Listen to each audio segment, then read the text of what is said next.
우리 K-팝이 전 세계에서 선풍을 일으키고 있는데 중소기업 어트랙트라고 하는 그런 회사가 50-50라고 하는 세계적 걸그룹을 키워내서 중소돌의 기적이다 이런 신선한 충격을 불러일으키고 있습니다. 그런데 그런 상황에서 얼마 가지 못해서 가수 빼가기 논란을 겪으면서 50-50도 활동을 멈추고 중소돌의 기적이었던 회사도 지금 큰 타격을 입는 그런 안타까운 일이 발생을 했습니다. 우리 운동화 참고인은 한국음악 레이블 산업협회 회장이실 텐데 그래서 오늘 그런 상황을 좀 듣고자 그리고 어떤 것이 우리 국회에서 우리 정부에서 해주는 것이 좋은지 이런 부분을 제가 듣고 싶어서 참고인으로 불렀습니다. 아마 K컬처 중에서도 K팝만큼 여러 사람에게 빠르게 퍼지고 또 영향력이 큰 장르가 없을 것입니다. 노래 한 곡, 뮤지션 한 명이 나라 이미지는 물론 산업 전반에도 큰 영향을 끼칩니다. 중소기획사 어트랙트가 성공 사례를 만들었다면 수많은 K-팝 스타들에게 희망을 주고 또 K-팝 시장을 확장시킬 수 있는 계기가 됐을 것으로 보이는데 이런 연예인 빼가기 소위 템퍼링이 끊이지 않는 그래서 키우는 사람 따로 있고 나중에 빼가서 그 원래 키웠던 회사에게 타격을 주는 그런 근본적인 이유가 어디에 있다고 생각하십니까? 네, 우선은 표준계약서에 연예인의 주관적인 입장으로 법적인 문제를 제기할 수 있는 조항들이 있습니다.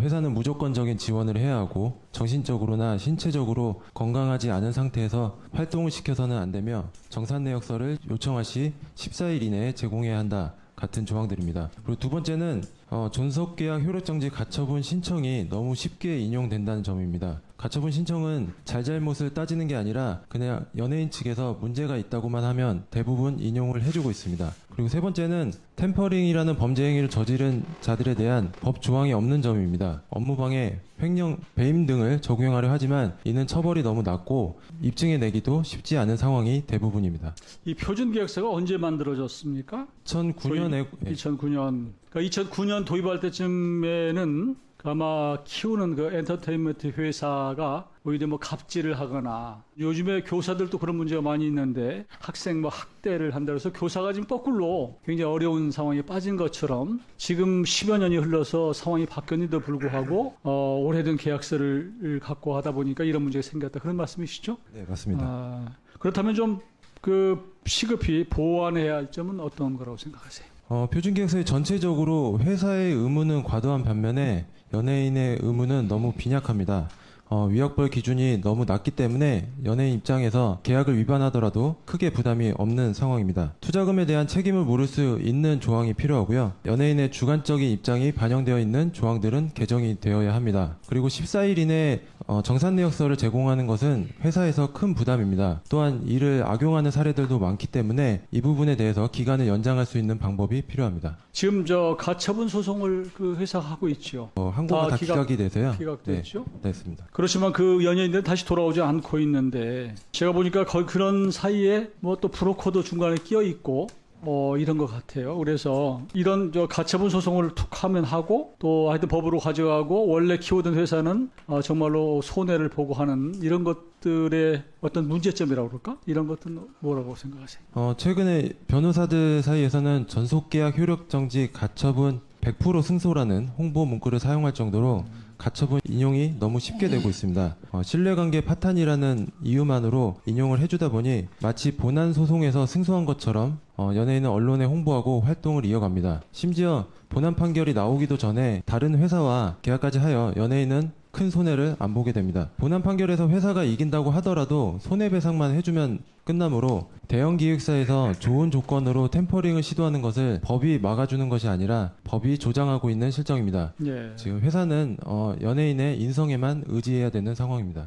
지금 4명이 했다가 1명은 그 원래 회사로 돌아갔던 걸로 이렇게 듣고 있는데 네네, 항고 치하하고 다시 돌아갔습니다. 다 손해거든요, 사실은. 어렵게 고생해서 이제 꽃 피워서 전 세계적으로 밥그룹으로 거듭나야 되는 이런 인정받는 그런 상황을 앞두고 이런 일이 생겼는데요.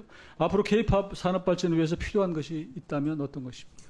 우선은 지적 재산권 IP 권리를 보장받아야 합니다. 앨범에 대한 판권, 상표권, 퍼블리시티권은 막대한 자본을 투입하는 회사에 유일한 재산입니다. 두 번째는 대기업의 독과점 행태를 방지해야 합니다. 지금 현재 우리나라에서는 방송국에서 매니지먼트, 유통, 제작, 방송 이 모든 업무를 독과점할 수 있습니다. 이는 중소기업이 발전할 수 없는 구조이며 선진국에서는 금지하고 있는 행태입니다. 그리고 세 번째는 안표 관련 법 개정이 시급합니다.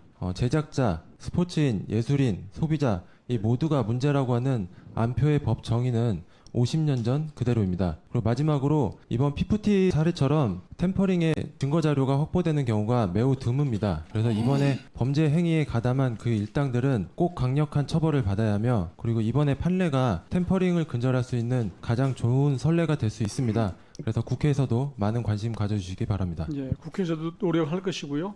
결국은 둘 다 손해인데, 예전에 그 보면 LPGA 우리 골프 선수들이 있었는데, 그게 지금 대한민국 선수들이 전 세계를 누빌 수 있는 것은 박세리 선수가 그런 전범을 보여준 거예요. 그러니까 박세리 선수가 할 수 있으면 나도 할 수 있다고 하는 것들이 우리 다음 세대한테 퍼졌고, 그게 나중에 이제 그런 세계적으로 자신감을 갖고 하는 일이 생겼는데, 연예인들도 마찬가지라고 생각해요. 그러니까 연예인은 절반은 공인이에요, 사실.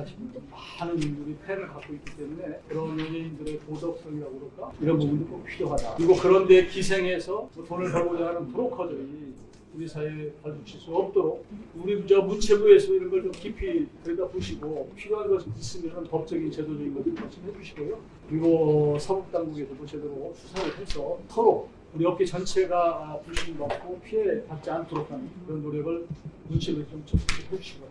연예인들은 우리 청소년들의 스타들이고 좀 귀감이 되는 사람들이기 때문에, 그런 사람들이 이렇게 돈의 문제로 브로커에 휘둘려서 정말 열심히 노력해서 이제 꽃피울 때쯤 돼서 이렇게 산산이 찢어지는 것이 우리 자산의 손해이기도 하고, 우리 청소년 볼 때도 교육적으로도 바람직하지 않다라는 뜻이고요. 또 거기에 브로커와 함께 또 그 부모들이 과잉 기대를 해서 이런 것들인데, 우리 연예계 또 이런 문화예술계가 좀 더 천천히 가더라도 신뢰를 갖고 또 대중으로부터 오래 사랑받을 수 있는 그런 문화가 정착되는 게 필요합니다. 저희 국회에서도 그런 차원에서 같이 노력하겠다, 그런 약속을 드립니다. 예, 그래, 수고하셨습니다.